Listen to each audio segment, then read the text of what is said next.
Exploring epoxy ketone proteasome inhibitors.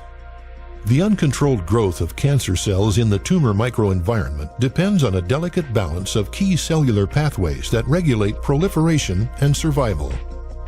Myeloma cells have increased proteasome dependency due to high levels of proliferation and thus accumulation of misfolded or unfolded proteins. Proteasomes in multiple myeloma cells can barely keep up with demand. A critical factor in these pathways is protein degradation, a highly regulated process that is controlled by the proteasome. In addition to the increase in proteasome workload due to metabolic stress from immunoglobulin synthesis, it has also been reported that plasma cells have lower levels of functional proteasomes. This increased workload, combined with reduced proteasome capacity, creates a predisposition to apoptosis.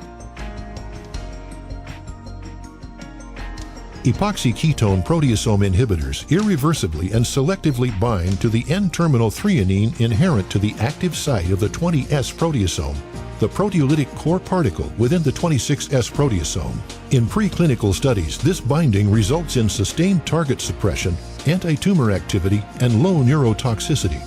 The clinical significance of data from in vitro and animal models is not known. The peptide portion of these inhibitors primarily inhibits the chymotrypsin-like active subunit of the proteasome, with greater than 50-fold selectivity over the other two active sites of the proteasome.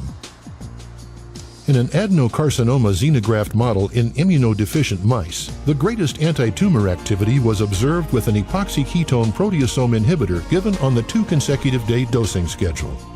Consecutive day dosing also prolonged the kinetics of proteasome recovery. The depth of proteasome inhibition observed in these preclinical studies surpasses 80%.